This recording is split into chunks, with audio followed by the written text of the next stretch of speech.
तुलसी माता की रहस्यमयी कथा। जब देवी ने भगवान विष्णु को श्राप दिया। हर हिंदू घर के आंगन में तुलसी माता का पौधा होता है, जिसे हर सुबह दीप, जल और भक्ति से पूजा जाता है। पर क्या आप जानते हैं, कुछ दिनों में तुलसी माता पर जल नहीं चढ़ाना चाहिए, और कभी तुलसी ने स्वयं भगवान विष्णु को श्राप दिया था।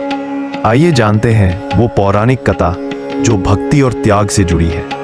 बहुत समय पहले समुद्र मंथन से एक शक्तिशाली असुर उत्पन्न हुआ, जालंधर। वो वीर, बलवान और अपराजेय था। उसकी पत्नी का नाम था वृंदा, जो भगवान विष्णु की परम भक्त थी। वृंदा के सतीत्व और तप के कारण ही जालंधर अजेय बन गया था। यहाँ तक कि देवता भी उसे परास्त नहीं कर पा रहे थे। देवताओं ने भगवान विष्णु से कहा, हे विष्णु, जब तक वृंदा का पतिव्रत धर्म अटूट है, जालंधर का वध असंभव है।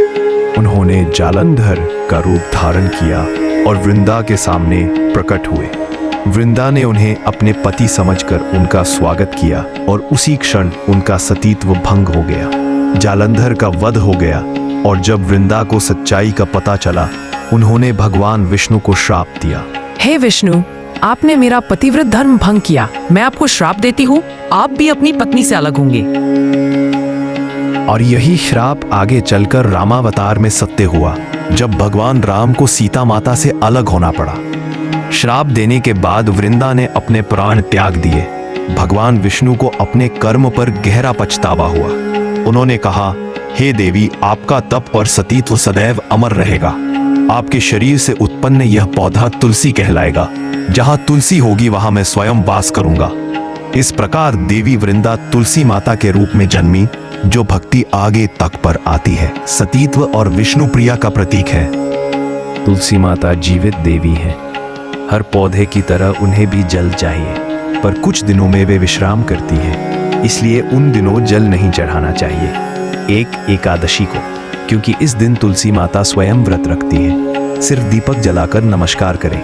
2 रविवार को, सूर्य देव का दिन होने के कारण तुलसी की शीत प्रकृति पर विपरीत असर पड़ता है। 3 अमावस्या को, नकारात्मक ऊर्जा के कारण जल की जगह दीपक जलाना शुभ माना गया है। 4 संक्रांति के दिन, जब सूर्य राशि बदलता है, उस दिन तुलसी को विश्राम दिया जाता है। 5 रात में, क्योंकि पौधे सूर्य ऊर्जा नहीं लेते, रात में पानी डालने से जड़ें सड़ सकती हैं। बाकी दिनों में सुबह सुबह तुलसी के मूल में जल देना और दीपक जलाना अत्यंत शुभ माना गया है। भगवान विष्णु ने वृंदा को वचन दिया था, मैं हर वर्ष तुम्हारे संग विवाह करूंगा। इसलिए कार्तिक माह की देव उठनी एकादशी के दिन तुलसी विवाह का उत्सव मनाया जाता है। यह दिन विवाह और सभी शुभ कार्यों के आरंभ का प्रतीक है। तुलसी माता सिर्फ एक पौधा नहीं, वो देवी वृंदा का रूप है, जिन्होंने भगवान को भी श्राप देकर धर्म की रक्षा की। उनकी पूजा से घर में सुख, शांति और लक्ष्मी का वास होता है। जहां तुलसी वास करे वहां विष्णु वास करे। जहां विष्णु वास करे वहां लक्ष्मी का निवास सदा बना रहे। जय तुलसी माता, जय श्री विष्णु।